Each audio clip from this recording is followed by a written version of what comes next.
Bonjour, je suis Yonela Bouandjika, docteur en sciences à l'Institut Pasteur de Bangui, chef de laboratoire des virus entériques et de la rougeole. Notre laboratoire est laboratoire de référence OMS régional pour la poliomyélite en Afrique et de ce fait partie intégrante de l'initiative mondiale d'éradication de la poliomyélite.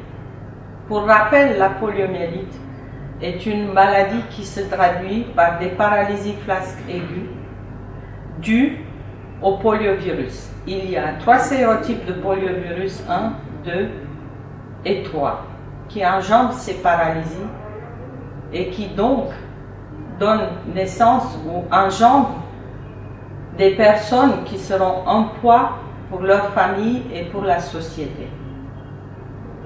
L'initiative mondiale de l'éradication de la poliomyélite a été lancée en 1988 et la République centrafricaine y a pleinement adhéré. Les stratégies de lutte contre cette maladie ou qu'on met en place pour éradiquer le poliovirus sont une couverture vaccinale de routine supérieure à 90% dans tous les districts, des activités de vaccination supplémentaires au niveau local ou au niveau de tout le pays et la surveillance de paralysie flasque aiguë. C'est là que le laboratoire intervient en posant le diagnostic qui dit si le PFA est un cas de poliomyélite ou pas.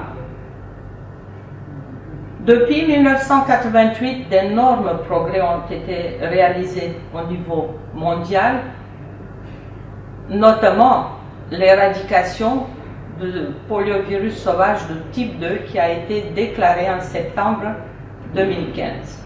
Il nous reste donc devant nous l'éradication du poliovirus de type 1 et 3. Concernant la République centrafricaine, le dernier poliovirus sauvage a été isolé au mois de novembre 2011 et il s'est avéré être une importation de Nord-Nigeria via le Tchad.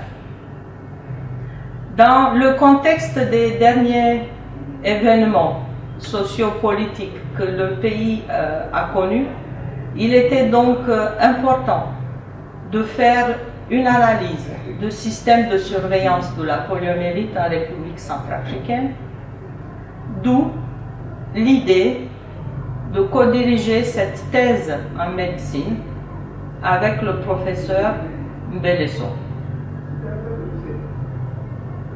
Donc, cette thèse avait pour but d'analyser le système de surveillance de la poliomyélite en RCA de 2007 à 2015, afin d'établir de façon sûre les points faibles et les points forts de ce système de surveillance en République centrafricaine.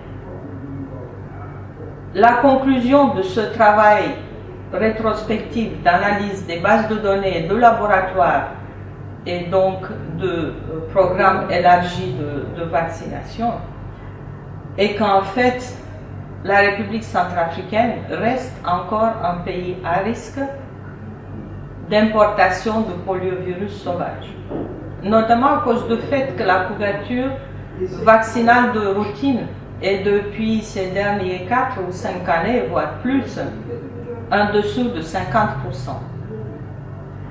Également, en ce qui concerne la qualité des activités de vaccination supplémentaires, il y a encore énormément de progrès à accomplir, car les enquêtes indépendantes que l'on fait à la suite de ces activités supplémentaires montrent que nous avons des districts qui ont encore plus de 10% des enfants non vaccinés. Il y a aussi des cas de refus de vaccination, un petit pourcentage, mais qui a son importance. Donc, le programme élargi de vaccination, le service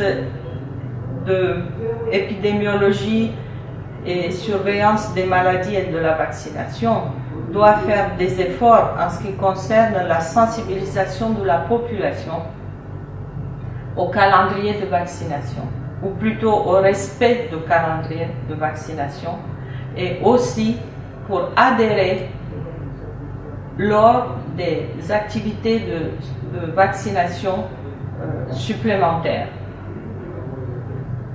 Beaucoup de choses restent à faire, mais je crois qu'avec une bonne volonté politique et avec le sens de professionnalisme donc des agents de santé à tous les niveaux, la République centrafricaine pourra améliorer sa couverture vaccinale de routine et aussi